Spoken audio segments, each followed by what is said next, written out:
اللہ رب العزت سید زادوں کے ساتھ محبت کرنے کا کس قدر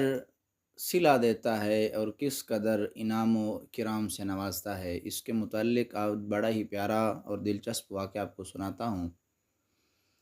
بغداد کے شہر میں ایک مجوسی جو آگ کی پوجا کیا کرتا، وہ رہا کرتا تھا جس کا نام بہرام تھا۔ اب وہ مسلمان نہیں تھا، آگ کی پوجا کیا کرتا۔ اتفاق سے اس مجوسی یعنی آگ کی پوجا کرنے والے بہرام نامی شخص کی ساتھ والے گھر میں ایک سید زادی بھی رہا کرتی تھی۔ اب سید زادی بڑی ہی غریب تھی، بہت زیادہ غربتوں کی چکی میں پستی رہتی۔ آخر کار ایک دن معاملہ یوں ہوا کہ وہ سید زادی کے چھوٹے چھوٹے دو صاحبزادے بھی تھے، وہ روزانہ کی بنیاد پر اپنی والدہ محترمہ کے ساتھ ضد کرتے۔ یہ بات یاد رہے کہ وہ سید زادی جو تھی وہ بیوہ تھی، ان کا شوہر انتقال کر گیا تھا، یعنی وہ صاحبزادے جو تھے ان کے والد محترم اس دنیا فانی سے چلے گئے تھے۔ اب بیوہ ہونے کی وجہ سے وہ غریب تھی، لیکن کسی کے سامنے سرکار کی اولاد ہونے کی وجہ سے سوال نہیں کرتی تھی کہ کہیں اللہ ناراض نہ ہو جائے کہ میں رسول اللہ کی اولاد میں سے ہوں اور کسی کے سامنے ہاتھ پھیلاتی ہوں، اس وجہ سے کسی سے سوال نہیں کرتی تھی۔ آخر کار ایک دن یوں ہوا، رات کا وقت ہوا تو صاحبزادی صاحبہ کے جو دو بیٹے تھے انہوں نے کہا کہ ماں ہمیں بھوک لگی ہے، ہمیں کھانا کھلا دیجئے۔ اب والدہ محترمہ کے پاس چونکہ کھلانے کے لیے کچھ تھا نہیں، سارا دن تو کسی طرح ہیلے بہانے کر کے گزارا۔ آخر کار جب شام ڈھلی تو بیٹے کہنے لگے کہ اماں جان اب تو بھوک کی وجہ سے ہماری جان نکلنے پہ ہے، مہربانی کیجئے کچھ کھلا دیجئے۔ وہ سید زادی کہنے لگی کہ بیٹا تھوڑی دیر صبر کر جاؤ، ابھی تھوڑی دیر میں آپ کو چاول پکا کے کھلاتی ہوں۔ ابھی چاولوں کا بہانہ بناتے بناتے کچھ وقت گزار دیا۔ آخر کار جب دیکھا کہ اب بیٹے بھوک جو ہے اس سے بلک رہے ہیں، اب بچوں کو کسی طرح دلاسا بھی دینا تھا۔ آخر کار جب صبر کا دامن چھوٹنے پہ آیا، صبر کا پیمانہ لبریز ہونے لگا، تو اپنے بچوں کو کہنے لگیں کہ بیٹا تھوڑی دیر صبر کرو،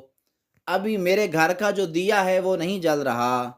ابھی تھوڑی دیر بعد میں ساتھ والا جو گھر ہے یعنی مجوسیوں کا وہاں پہ جاتی ہوں، وہاں سے دیا جلا کے لے آتی ہوں،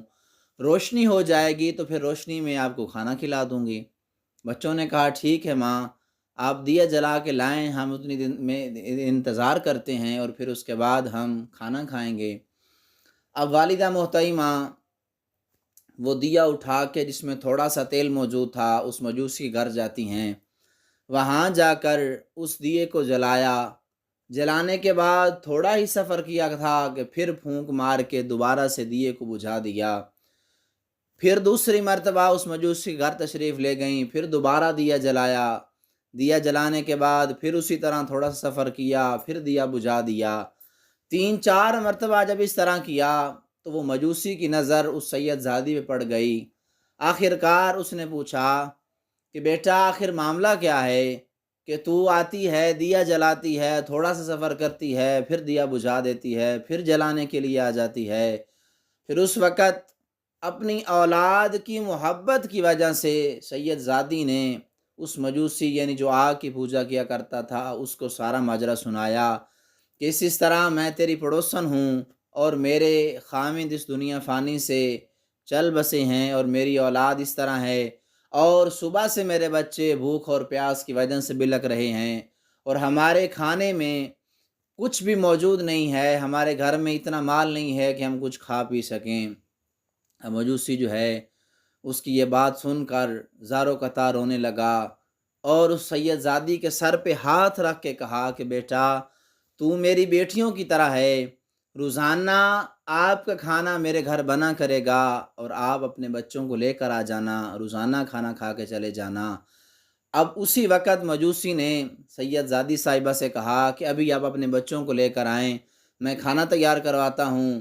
کھانا کھائیے پھر گھر تشریف لے جائیے۔ اب سید زادی صاحبہ ہنسی خوشی گھر تشریف لے گئیں، بچوں کو ساتھ لیا، اس کے گھر آئیں، وہاں پہ کھانا تناول فرمایا۔ بچوں نے جب پیٹ بھر کے کھانا کھا لیا تو بچے بڑے خوش ہو گئے۔ اب سید زادی صاحبہ وہاں سے خوشی خوشی اپنے گھر کو واپس لوٹیں، اور مجوسی نے ساتھ میں یہ کہا کہ اگرچہ میں مسلمان نہیں ہوں لیکن تو میری بیٹی کی طرح ہے، روزانہ کھانا میرے پاس آ کے کھا جانا، تمہیں شرمانے کی جھجک کرنے کی ضرورت نہیں ہے۔ آخر کار ایک دن حضرت شیخ شبلی رحمۃ اللہ تعالیٰ علیہ سرکار دو عالم صلی اللہ تعالیٰ علیہ وآلہ وسلم کے گنبد خضرا پر تشریف لے گئے، حج بیت اللہ اور عمرہ کی حاضری کے لیے سرکار کے گنبد خضرا کی زیارت کرنے کے لیے تشریف لے گئے۔ جب آپ وہاں سے واپس لوٹنے لگے، مدینہ پاک سے گھر کو لوٹنے لگے، اب یہ بات یاد رہے کہ جو شیخ شبلی رحمۃ اللہ تعالیٰ علیہ ہیں وہ بھی اسی جگہ کے تھے جہاں کا وہ آگ کا پجاری تھا اور جہاں کی وہ سید زادی صاحبہ تھی، یعنی اس شیخ شبلی رحمۃ اللہ تعالیٰ علیہ کا تعلق بھی بغداد کے ساتھ تھا۔ اب سرکار دو عالم صلی اللہ تعالیٰ علیہ وآلہ وسلم کے روضہ اقدس پہ جب شیخ شبلی رحمۃ اللہ تعالیٰ علیہ پہنچتے ہیں تو سرکار دو عالم صلی اللہ تعالیٰ علیہ وآلہ وسلم نے ارشاد فرمایا کہ اے شیخ شبلی، تو جب بغداد میں جائے نا، فلاں محلے میں ایک بہرام نامی مجوسی رہتا ہے کہ جو مسلمان تو نہیں ہے، وہ آگ کی پوجا کیا کرتا ہے، لیکن اس نے میری آل کا خیال رکھا، اس نے میری اولاد کے ساتھ محبت کی، اس کو کہہ دینا کہ اللہ اور اللہ کا رسول تجھے اس بات کی مبارک دیتا ہے کہ اللہ رب العزت نے تیرے اس کام کو بڑا ہی پسند کیا ہے، اور اللہ کا رسول تجھ پہ راضی ہیں۔ اب حضرت شیخ شبلی رحمۃ اللہ تعالیٰ علیہ جب واپس گھر کو لوٹتے ہیں، آن کر اس آگ کے پجاری کو سارا واقعہ سنایا اور سرکار دو عالم صلی اللہ تعالیٰ علیہ وآلہ وسلم کا سلام پیش کیا تو وہ آگ کی پوجا کرنے والا دھاڑیں مار مار کے رونے لگا۔ روتا ہی کیوں نہ، اس کی تو قسمت ہی جاگ گئی تھی کہ جو سرکار کی بارگاہ میں جس کے پاس سلام آ گیا تھا، جب سرکار کا سلام حضرت شیخ شبلی کی زبان سے سنا، دھاڑیں مار مار کے رونے لگا اور کلمہ پڑھ کے مسلمان ہو گیا۔ اب اس پورے واقعے سے ہمیں کیا نتیجہ ملا؟ نمبر 1 کہ جو سید زادوں کے ساتھ محبت کرتا ہے، اللہ رب العزت اس کو نہ اس دنیا میں تنہا چھوڑتا ہے نہ آخرت میں تنہا چھوڑتا ہے۔ اور نمبر 2 کہ اگر کوئی غیر مسلم بھی ہو اور سرکار کی اولاد کے ساتھ محبت کرے تو وہ کفر چھوڑ کر دائرہ اسلام میں داخل ہو جاتا ہے۔ اور تیسری بات یہ پتہ چلی کہ سید زادے جو ہیں وہ صبر والے ہوتے ہیں۔ دیکھ لیجئے کہ سید زادی صاحبہ اپنے بچوں سمیت بھوک سے بلکتے تو رہے لیکن صبر کا دامن نہ چھوڑا۔ آخر کار اللہ رب العزت نے پھر اس کافر کو کیسا صلہ دیا کہ ایمان کی دولت سے مالا مال کر دیا۔ اللہ رب العزت کی بلند بارگاہ میں دعا ہے کہ ہمیں بھی سرکار کی آل کے ساتھ، سرکار کی اولاد کے ساتھ اور سرکار کے صحابہ کرام علیہم رضوان کے ساتھ سچی پکی محبت کرنے کی توفیق عطا فرمائے۔